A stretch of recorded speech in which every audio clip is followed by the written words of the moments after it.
first of all, thank you everyone for being here. I mean, I was just having a discussion with Mo over there, who I just met. He's an ex-Googler, and we were just discussing how interesting it is to see such brilliant minds sitting here together with us. So it's a pleasure to be here, and thank you, Keyur. Hey, thanks, Arbash, for accepting our invite. I think, it's because of people like you, brands like you. I think, there are people out here who have come in. It wouldn't have happened had we not, got you guys in the first place. I think, just a big backstory to, Extra as a brand and how our association has started. I think it's more than 5 years now that we have been working with Extra Stores. I think whatever we have built as a product, it itself like roughly 6 years old, and back then Extra came in before that as well, where we were just an on-site engagement platform.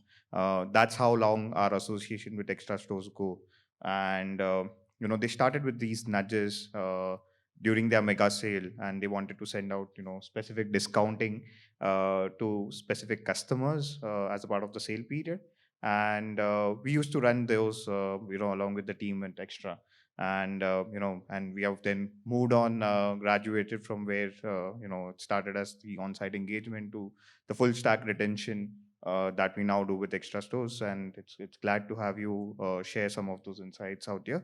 We'll keep it interactive, guys. I think the idea is that we'll run through some of my questions, but yeah, at some points in time, I would definitely want each one of you to share, even ask questions to Arbash as well, and gain insights out there. So first and foremost, starting off with what I wanted to Arbash to share out here is what are the key KPIs that they look after, like he and his team are responsible for, and how do they measure those KPIs? Arbash, if you can share some insights out there. Q, I think it's an actually interesting one because the thing is, if I tell you that the top five KPIs for my organization or top five metrics are these, then trust me, I'd be lying because they change based on the customer journey and their interaction with our business. Because the beauty is, we are in a retail industry, and within retail, we are an omni-channel. We have a store, we have a website, customer are interacting us on social media as well. So the matrix change based on the journey. So when a customer is interacting with me on my website, of course, the core objective is to convert those customers, get the sales. But before getting the sales, there's a whole journey around it. So customer comes to your lands on your website. Then there's some. I will mention a few metrics here. Not going to go in all of those. So when it Sure. comes to our website, we look into our bounce rate. Okay, because we need to understand that if there's a higher bounce rate, so there could be something wrong with my site speed probably. Maybe my content is not good enough because the customer opened the website and turned it off. Or maybe I'm targeting the wrong audience. So this is one of the measures. The other measure that I look into is the average session on the website. Because that's really important because if I'm a customer is staying more than a minute on my website, so most likely he's interested with what he's seeing. So we have to focus there as well to make sure we are providing the right journey so the customer is interacting and engaging with our website. And one point which Ashwin has already mentioned, and the team sitting here has already discussed about, is the customer retention rate. So this is something that we measure through our Google Analytics tool as well, apart from our own in-house data platform. So having a returning customer is like having an a hen that lays a golden egg. So that's how important it is to have a good retention rate. So that's one thing that we are very very serious about, to make sure the CLV uh, grows and prolongs, because we want our customer, from a child who wants to buy a PlayStation to a grown up man who just bought his mobile phone, till the next age where he's getting married and he's buying the refrigerator and washing machine for his house. So, and when he grows old, he buys a recliner from us as well. So that's the sort of journey we are looking for. So these are some of the metrics that I look for when I'm talking about website. Now, talking about my push communications here. So we send a lot of push messaging to our customers. We bother them a lot. The thing is, first and foremost, when I'm sending a message, the first and foremost important thing for me is the click through rate. That's my first win. Because if the customer is interacting with my message, if he likes my message and he opens it, That's my first win. My second win, of course, is when he adds the product and he goes to the checkout journey. If he abandons the cart, then we have another plan for him how to retain him back. And if he checks out, that's good. Then we send him a thank you notification. But we are still trying to upsell him. Let's say if he bought an iPhone, we will try to cross sell him a mobile charger after that. So these are some of the metrics that we seriously consider when working over the website. Right. And considering this online, offline that comes into picture, there are so many channels like website, app. Do you end up tracking your matrices again across each platform, or do you look at it at a holistic level and then, probably slice that it based on, different of these channels, mediums of engagement? Yeah, I think I did something wrong to Keyur. I've been troubling him a lot, so that's why he's troubling me with some really tight ones here. So the thing is, it's actually a very good one. So I will try to give some layman examples here because I'm a layman. I'm not a tech guy. I'm a guy who trades, who tries to sell stuff to the customers. So point that Kior mentioned, there's so much data that you might be collecting because I will earlier mentioned that we have data from the stores coming in, we have the data from the consumers directly who are interacting from the website, from the social media, and it goes on. So there's one example that I would like to mention here. So we have a replenishment team who is responsible for making sure that all the warehouses have enough stock to sell to the customers. We don't want to overstock, we don't want to understock. So based on the run rate, they stock. So one thing that we noticed is there's a product A that is a top seller in the eastern region. However, it's not converting in the central region. So this was one insight that we picked uh, subconsciously because there's a lot of data that you're consuming subconsciously and then you have to make sense out of it. So we knew now that there's something that's working in the eastern region and there's another thing that's not working the western region, and to connect the dots we have amazing tools like WebEngage, not trying to sell them up, and also Google Analytics. So Google Analytics is a very very convenient tool to understand the basic demographics. However, what we did was we went further, we took a further deep dive here. So what we did was we broke our traffic based on the hours of the day. So we wanted to understand at what hour customer is buying what product.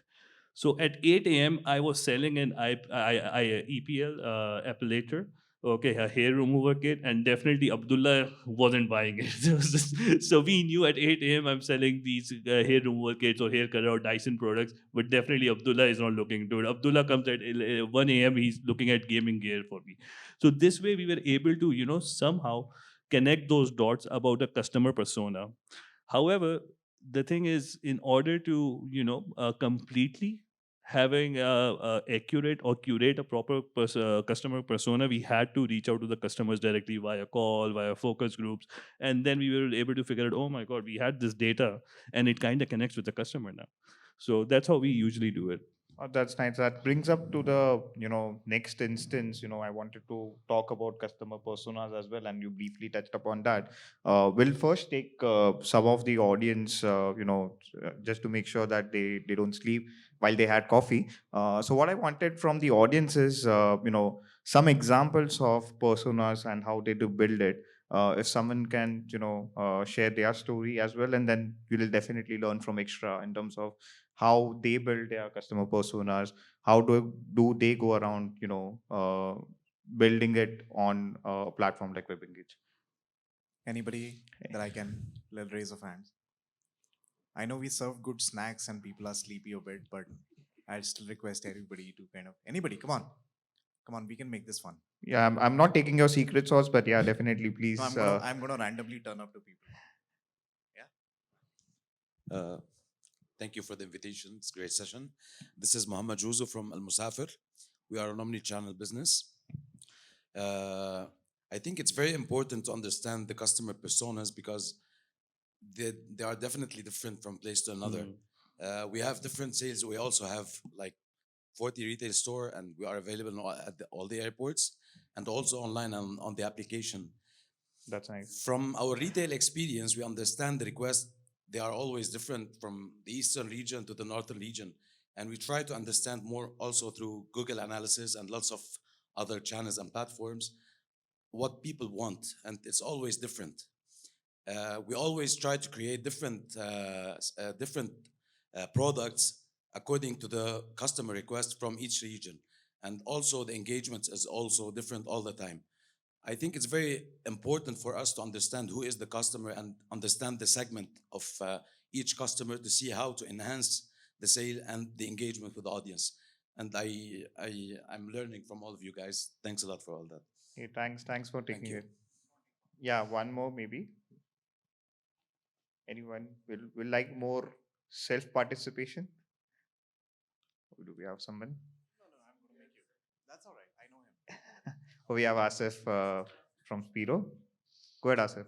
So I think Abdullah is better. Asif, I think just talk about what you guys If you do, could and repeat then. the question. Yeah. If you So could- I just wanted to understand around what kind of business are you in, and how do you build personas for your own customers, maybe? Okay, that's a very interesting question. First of all, here's Abdullah. I share something in common with Arbash. We both worked for Rocket Internet. So our business is within the online automotive sector. And we do basically car maintenance and car parts. Our experience with, let's say, building the personas at first, we had a very difficult time building the personas because our business was based on on app experience and also the web. So the web was very important, but the app as well. And most of the traffic comes to the web. Right. And then later on the download, because in our case, it was a bit different. And this is one information to share. Google has more than 1.5 million search queries of car parts in Saudi. Oh, So, that's huge. Yeah, as a small tech startups, we don't have budget, so we focused on that Google traffic only. And the problem we faced is most of the visitors, 90% of them, they will come to the website. Then they will not prefer to continue on the website. They will prefer to download the app.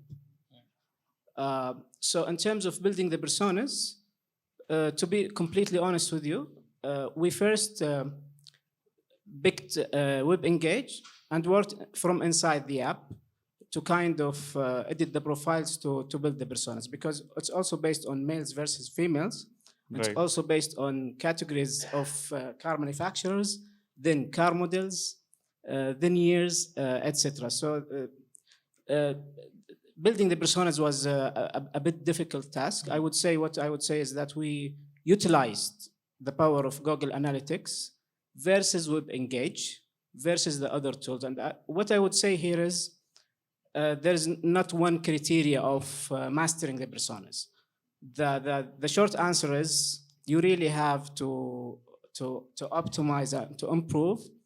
And what I would say is that WebEngage have shortened, let's say, our journey towards that optimization. Yeah, that was our experience, and to still optimizing it as we go by. One thing here is also that we've learned is there's always an area of optimization. If you want to either improve the quality of your personas so you could target them better, or perhaps to upsell or diversify your offerings. Thank you very much. Okay, that's a brilliant answer, and it was very insightful on how you went around building personas for your business. I'm sure with the number of spare parts, number of cars, the kind of audience that you comes onto your platform, it's hard, but I'm sure that's the silver bullet that you hit.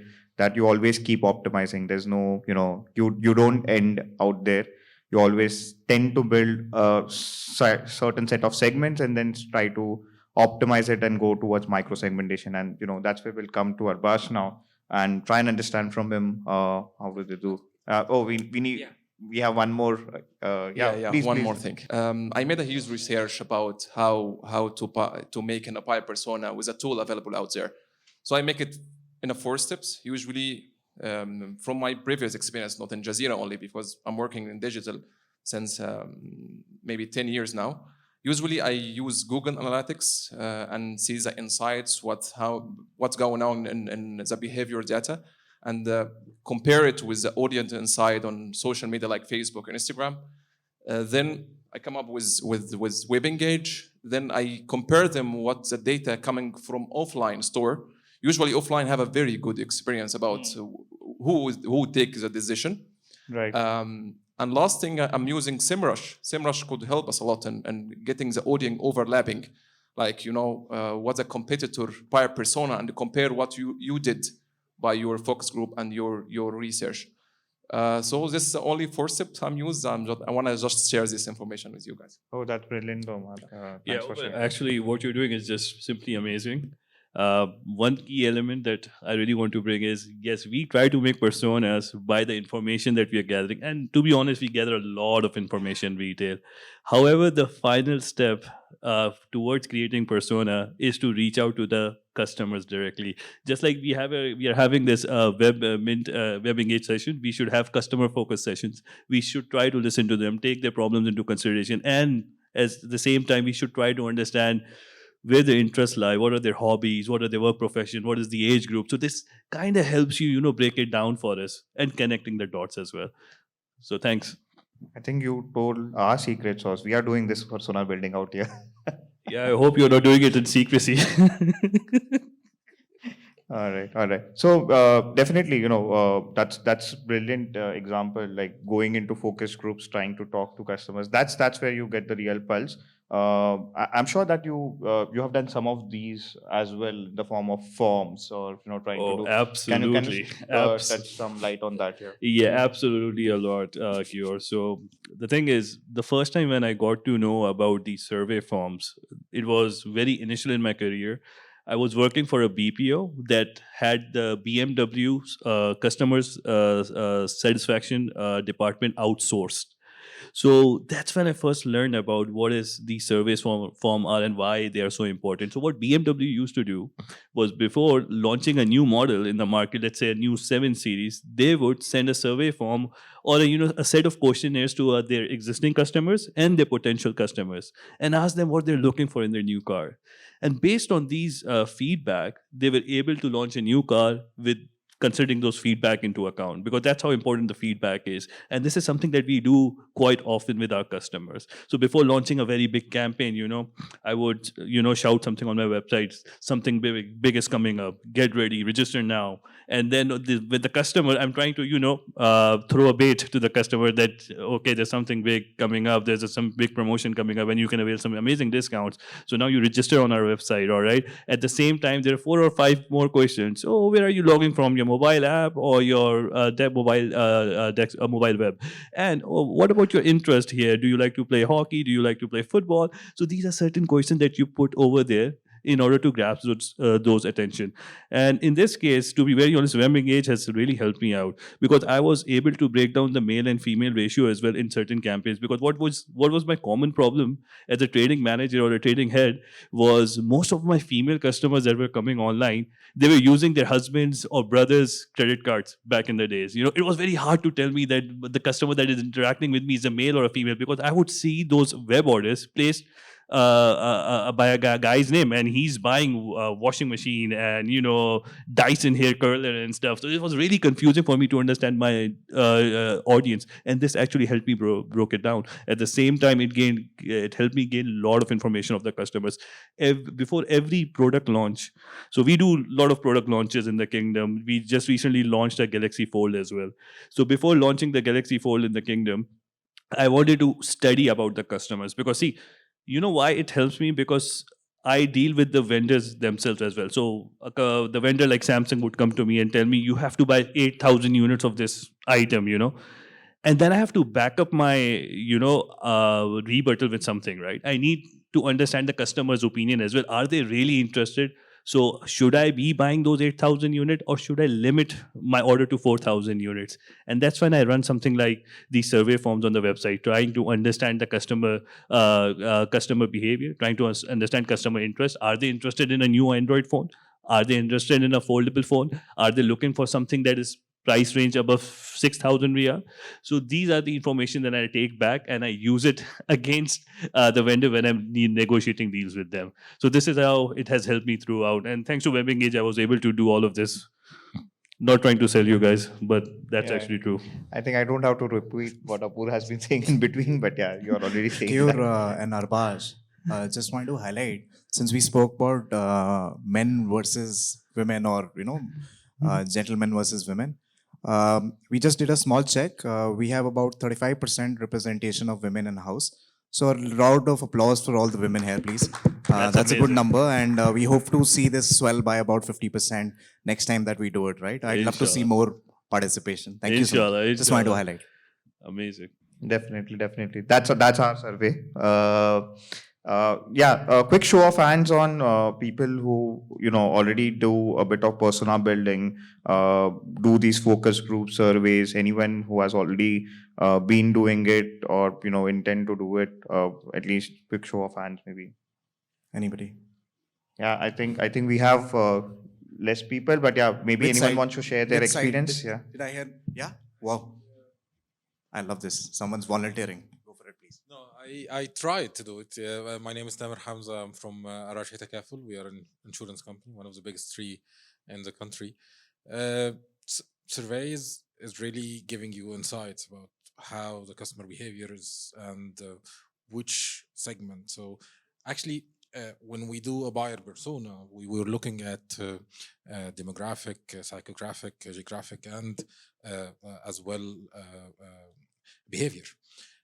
It was really hard. One of the great examples that you said, I don't know if this customer is a male and female. You will know from your product, but we don't know. We sell motor insurance. Everyone has motor.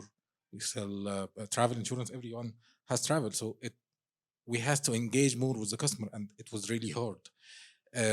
Unless you are giving them an incentives like a discounts or a giveaway or extension. Insurance for me, it's more like I'm coming from a telecom background as well, so it's more like a subscription service. You have to come every year and subscribe to your insurance. It was also a challenge because one customer can fit into several product segments. You are a doctor, you will get an insurance for med malpractice, and you have a car, and you are traveling with your family, and you have a small clinic, and you will have also a small SME. So which one of my products I will target for you? So surveying was really hard, and it's very challenging, and we couldn't do it correctly. This was the main problem. If you allow me, just to add on to your point, we are in the same boat here. Trust me, there is no perfect persona. And if someone comes and tells me there's a perfect persona that I've created, I think I would be the first one to disagree. This is something that is evolving, and we learned. It also reminds me of a very famous meme that's been making rounds on LinkedIn and Facebook, if you guys must have heard of. So there's a persona someone created. Okay, so there's this guy is 48 years old. Okay, and they're two guys. They're both 48 years old. They both have two daughters. They both like to travel to Switzerland. Okay, they both love to play sports. But one guy is Prince Charles, and the other is a rock star called Ozzy Osbourne who likes to eat bats. So there was one persona while they were completely different, right? So absolutely.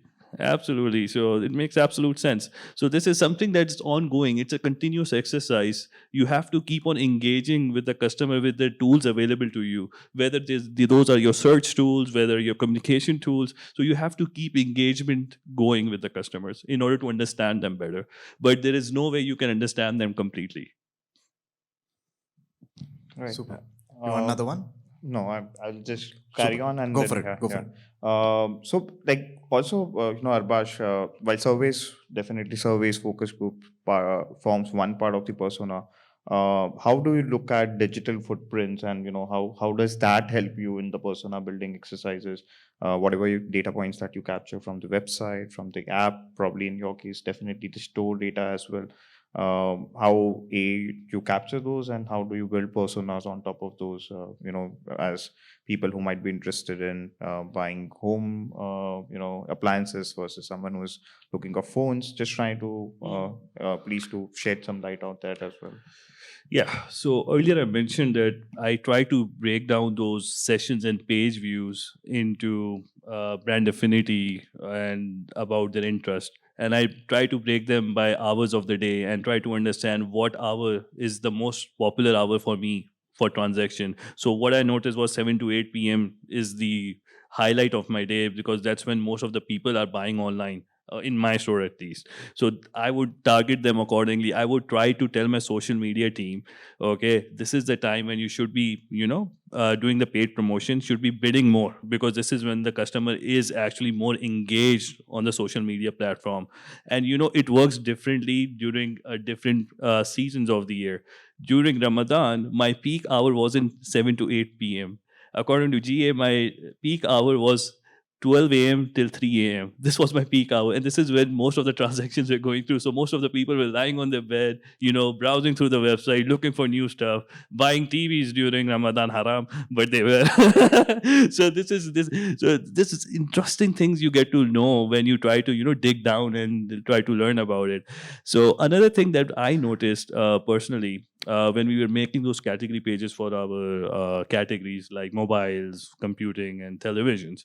So I noticed that the customer behavior was changing from category to category. So what I'm trying to tell you guys here is, so a customer who wanted to buy a laptop, he would mainly prefer logging into his laptop or a desktop and then look for a laptop. And same was applying for the television as well. Usually the mix was around 70-30. Usually 70% of the customers, okay, they would use their mobile phone to buy any item they want to buy on my website. However, it was changing based on the categories as well. So when they want to buy a laptop or a television, the ratio changes from 50-50 or even to 60-40. So 60% of the user, they would want to use their laptop and desktop to buy a laptop because it was easier for them to, do the comparisons about the specs and everything. So this is another thing that we noticed, and we changed our platform-based journey based on that as well. Pretty interesting. I've not seen a lot of customers go to that deep down and try and understand for which category, which platforms are they using. I've definitely known people to go to that level that, for example, when it comes to some of the life cycle campaigns for home appliances or for TVs, like where people think a lot, research a lot, it's more like a family decision at times, where what kind of TV or a refrigerator that you will buy. That tends to take a longer cycle as opposed to a phone, for example, which is like my own personal decision. But those are also examples that I've seen why people think around how they engage with their audience in some longer cycles. Maybe. Yeah, actually, it's a very valid point, especially coming to these large appliances. When I personally want to buy, let's say, a refrigerator or a dishwasher, I'm a bit concerned buying it online as well, even though we have mentioned the sizes and everything, it's 5 meter wide and 7 meter tall, but then you have to picture it somehow that would it fit in your kitchen or not? Because if it doesn't fit, all your money goes to waste in a way because you have to return the item, then I have to go through the entire journey. So what I usually prefer was to go towards the stores and buy it. And when I was thinking about it, I was like, why don't we do something about it online as well? So now we are working on a project. Still work in progress. So we will be using augmented reality in our product pages to have those journey created for the customer where he can picture the item based on the size within his kitchen. So this is something that we are working towards. However, still a brainchild. I hope we get it done soon. So this is in one of our OGSM projects as well. To hear. Just moving on from the persona, while you can keep building personas, what I wanted to understand, like, you can build 50 personas, for example, you can build 100 personas, but it's so difficult then to engage the persona in the right manner because, then you are talking about, say, sending 50 variations of a push notification, for example, or 50 variations of emails for each of these personas. It's so hard at point that you can't scale beyond a certain point. How do you see, the role of personalization to actually, do more one-to-one targeting, and any examples that you might want to give that you have seen in terms of hyper-personalization? Yeah, actually, it reminds me of an interesting story that we recently faced. So, first of all, I would like to say we are not the master of personalization. We are work in progress. We are learning it, and I think it will keep evolving with time. Because right now we are in e-commerce, we are selling online. Metaverse has already made its mark. Now people will be moving towards metaverse, and after that to some other mode of retailing, right? So we tried creating personas, and we were successful to some extent as well, and we are still building on it. However, there was one challenge that I faced very recently, not far ago. So we were sending an app push to a certain segment for air conditioners. And we sent the app push, and then we started noticing there'd been a certain drop in my conversion rate, and I was kind of worried because, man, this persona fits the criteria. This segment is perfect for this app push. Why my conversion rate is dropping? One thing that we noticed was that one of those persona, when the segment also had people from Abha and the coldest side of the Saudi Arabia as well, who were receiving the air conditioner app push. That really ticked them off. That why am I getting an app push when the weather is already cold here? Another interesting story, let me tell you here, is okay, this one is a very basic one. Another example that I would really like to give you is just like the personas that we were discussing, we made a persona for adventurous guys. So we wanted, there was a persona for a guy who's in mid 20s, who likes to swim, who likes to travel, okay? And then we started targeting those guys with our inflatable pools. We recently introduced this new family and we noticed that it wasn't converting. So what we noticed was, when we were reviewing those customers' information, almost 65% of those customers live in an apartment, which we actually missed out. So now I'm sending an inflatable pool app push to a customer who lives in an apartment. And when the guy will open that app push, he will be like, where should I keep it? In my TV lounge? So these are the common challenges that we face. So it's never about perfecting it, it's about learning it. You run, you fall, you get up, you run again. So we keep on learning from our mistakes as well. So that's what we've done throughout, and that's what we're going to continue doing as well. Definitely. And I know for a fact that there is, when it comes to personalization, one of the important aspects that you also currently use is around recommendations, for example, right? Because that's where, instead of you actually creating a lot of these segments and a lot of these personas, you leverage technology, you leverage your own catalog, you leverage the whole data that you have been capturing, and make sure that you are sending the right, recommended products out there. Yeah. How's your experience been around recommendations, maybe? Okay, initially it was a very rough start for us because when we saw our card abandonment rate, it really hit us hard. And there was no journey for people who are abandoning the card or abandoning the product page. Because just like I said, we are work in progress. And that's when I actually contacted Abhishek and Keyur, and I was like, dude, we need to have a journey builder for this. We need to have an automated journey. I cannot just manually keep on target these customers. And then we sat down together, developed a plan. So I would like to relate it with an example. So there's this guy, Ahmed, he comes to our website. He goes to this iPhone 13, 256 GB, green color. And he goes like, damn, it's expensive. What should I do? Should I buy it? Should I sell my kidney for it or not? And then he decides to, close the tab. And he goes back to his sleep. The next day he wakes up, he gets a message saying, hey, guys, hey, Abdullah, iPhone 13 is still in stock. We are left with only 3 more units. So then Abdullah is, looking at the app push or the newsletter, and he's confused, man. Last time when I checked, we had 10 units left. Now there are only 3 units left. Should I get it or should I not? I want to go to school. I want to brag about it, But then he goes like, no, forget it, man. Forget it. I don't want to go ahead with it. Then the next day he gets a message, okay, Abdullah, this is the last piece running out of stock. And that's when it triggers Abdullah, okay, man, let me just go and buy it. And the moment he's going to add to his cart the item, he gets a carousel that say frequently bought products, or customers who have bought this have also bought that. So of course, if you're buying an iPhone, you definitely need a charger, or else you can't just take an uncharged phone to your friends, right? So that's when Abdullah goes like and looks at the products like, damn, I have to spend 200 more riyals. It's fine. There's no other option, right? So I'm going to pay for it, and we end up, cross-selling it as well. So this is sort of a journey that we've created for customers. However, we don't want to, hamper the journey. We don't want to impose ourselves to the customers. So we are working very closely with WebEngage, and we are working internally as well in gathering all that data that we have, which we are receiving from the stores, from the online channel, from the social media, and the customer feedback that we get through complaints. And we are trying to, make sense out of it. So using that data, we will be able to, do something called propensity model, which is like help customer with the predictive buying. So we are trying to understand customer, that if a customer buys a product A, what is most likely he's going to buy next. And this way we are trying to close our gap of the conversion and the cost as well.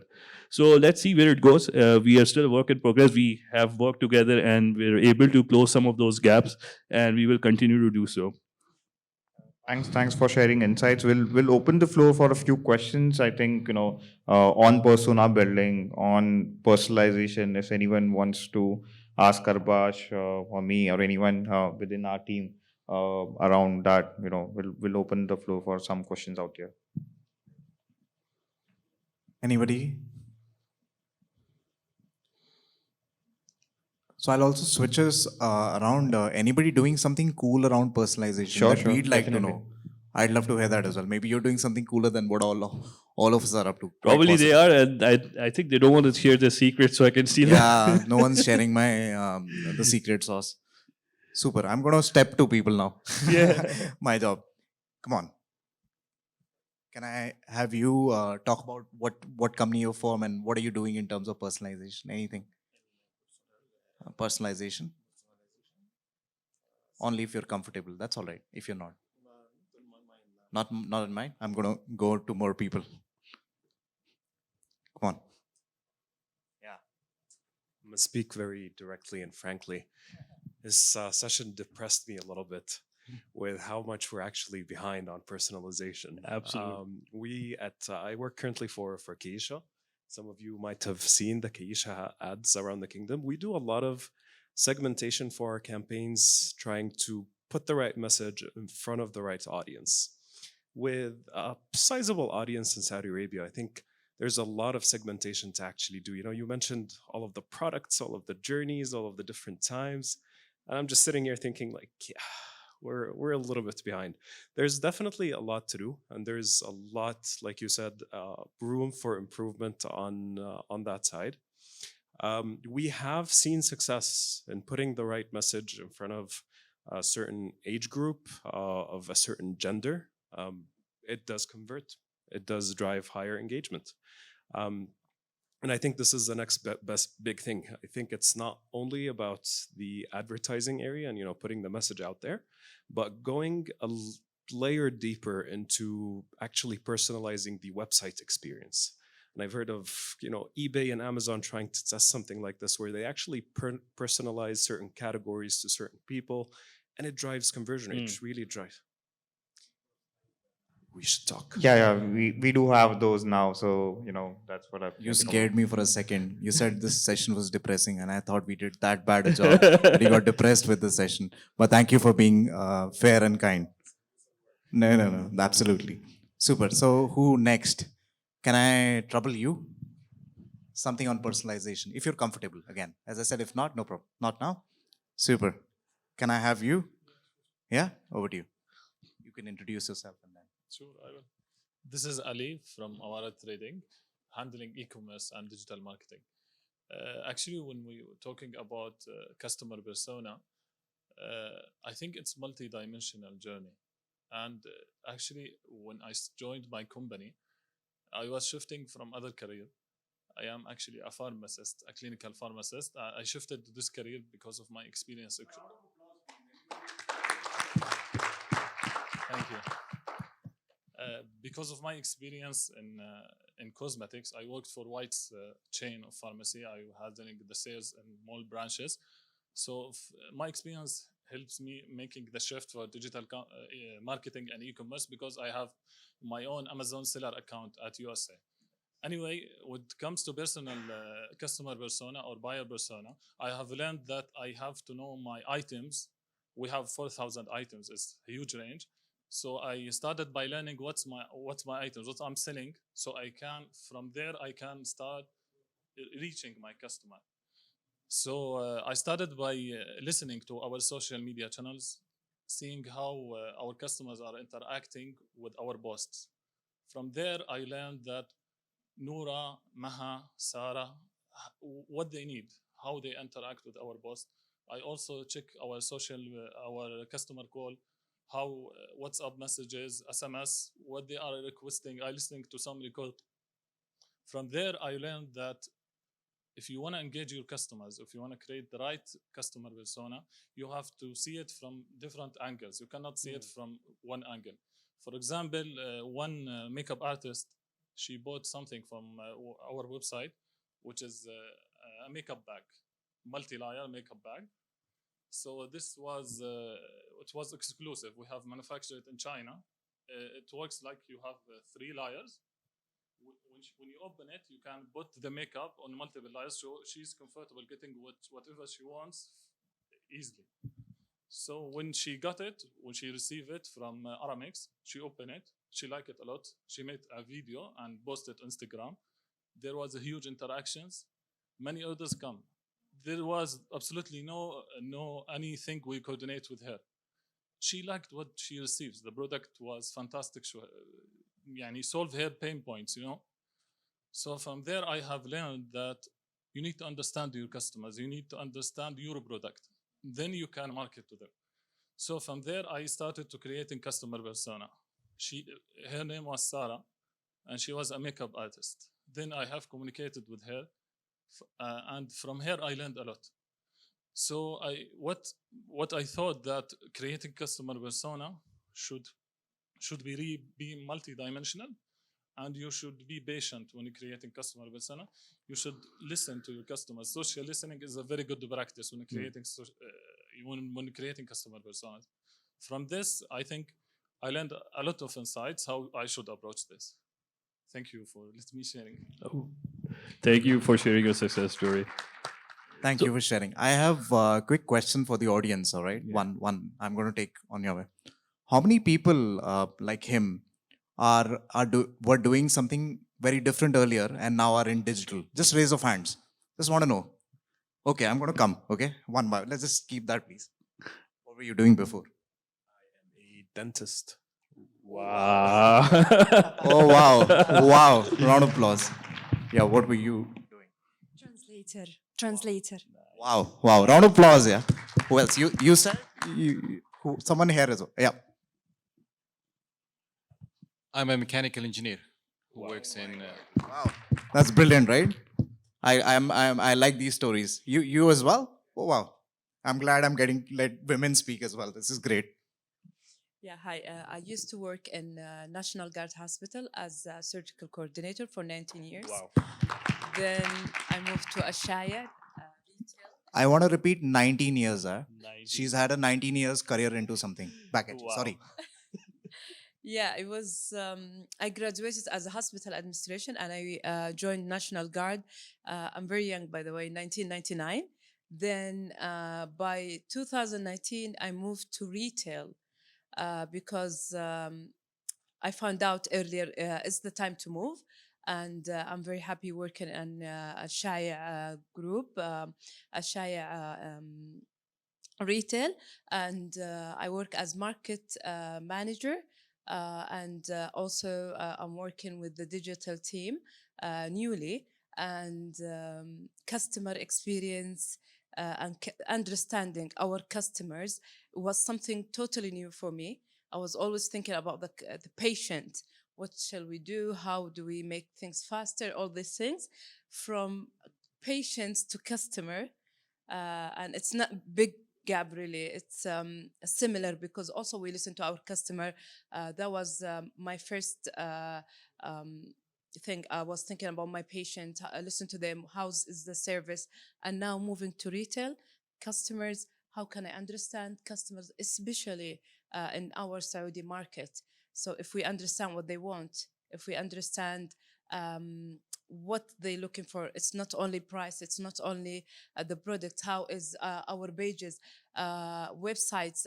Shaya, since the last 3 years, they're really concentrating and focusing on digital and customer. Our customer, we are company customer focused, and it's you can start your success from there. Understand your audience and your customer. This is my small experience. Thank you.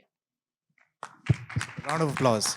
When I said 19 years, I didn't mean your age, but what I mean to say is that, yeah, you've done something for 19 years, and then you decided to change. That takes a lot of guts, and also you're willing to experience more. So a lot of respect on that. Good stuff. A round of applause for her.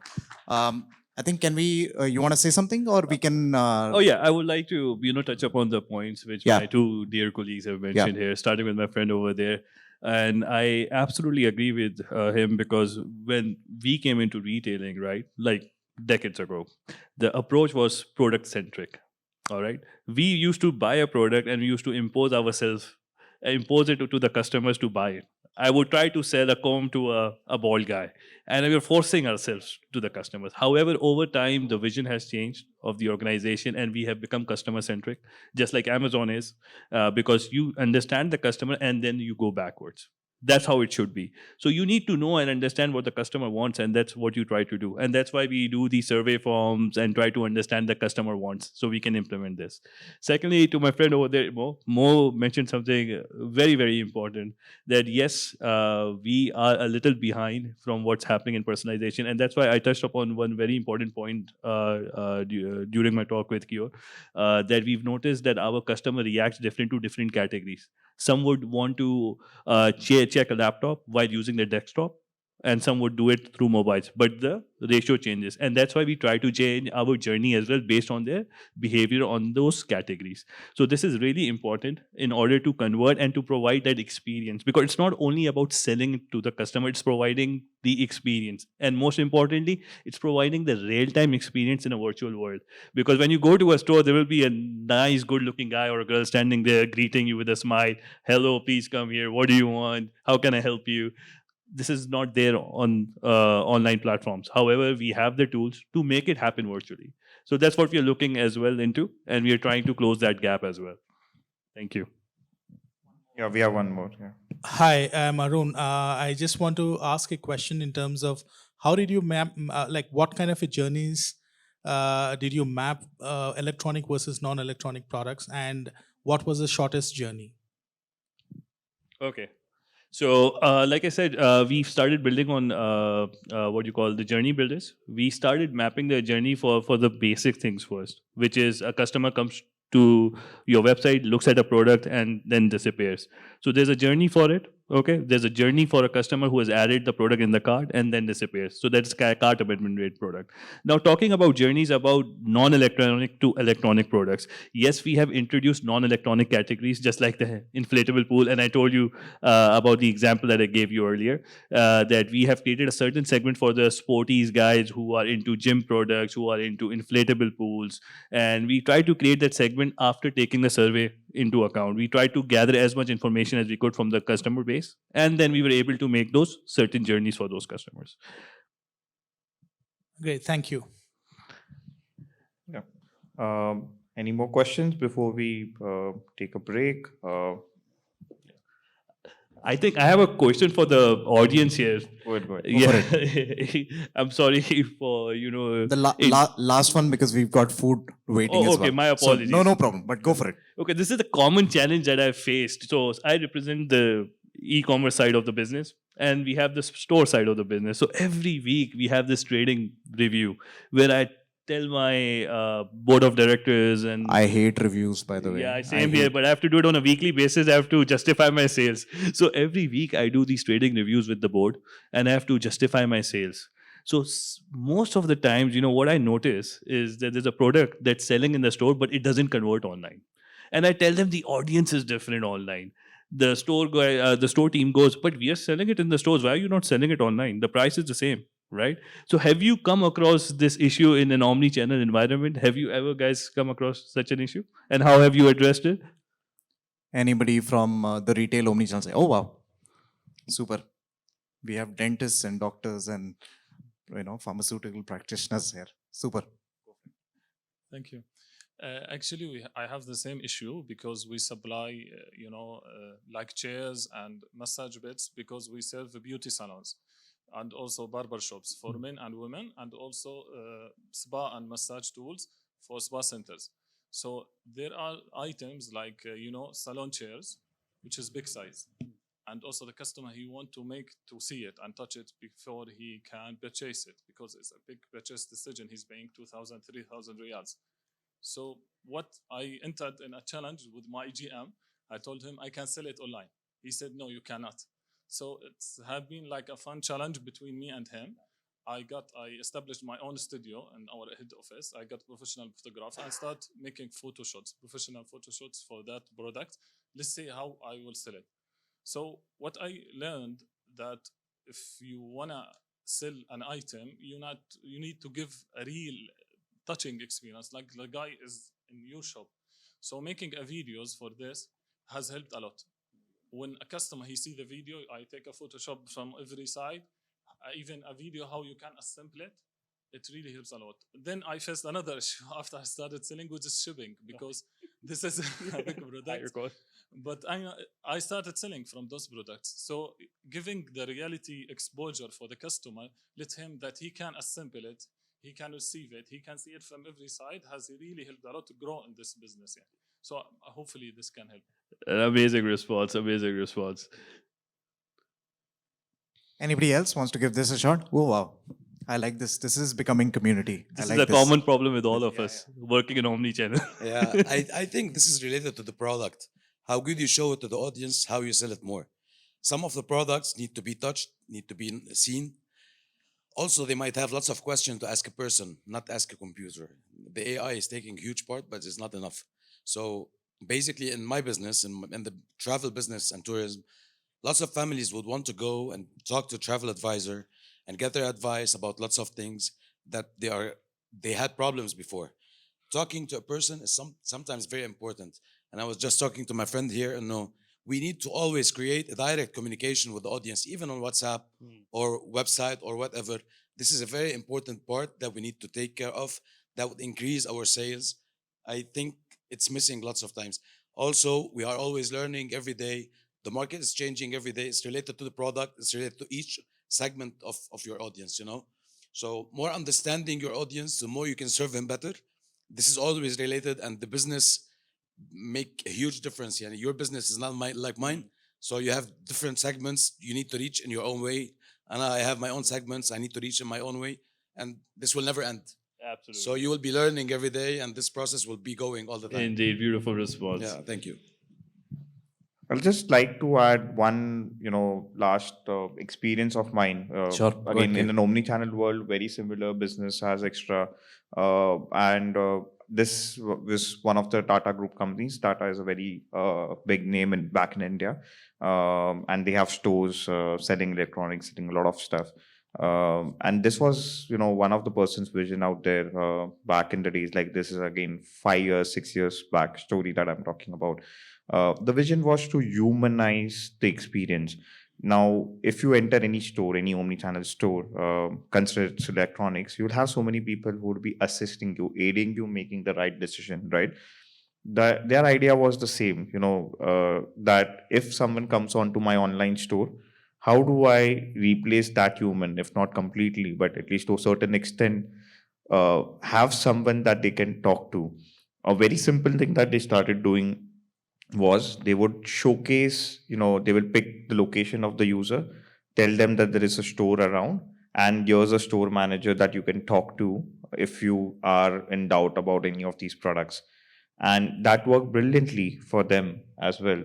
And another example that they tried attempting is if I'm looking at a certain product, I know what kind of product I'm looking, which brand, what kind of budgets I might be looking at. They also started saying that these are the other options that are there available in a similar price range in different brands maybe, or in the same brand there is either an upsell opportunity. Not as a business I have an upsell opportunity because there is a newer version of the washing machine that has been released as well in the same category. So all of those options they wanted to show those upfront on their website or on their app once the user is browsing. And the human element in terms of showing their photograph, showing their name, showing their number as well, and then you can contact them at any point, work wonders for that particular brand. So that's how you can also bridge some of these, give that human touch that they experience in the store, and take it in the digital ecosystem as well. Absolutely, sounds good. Brilliant, brilliant.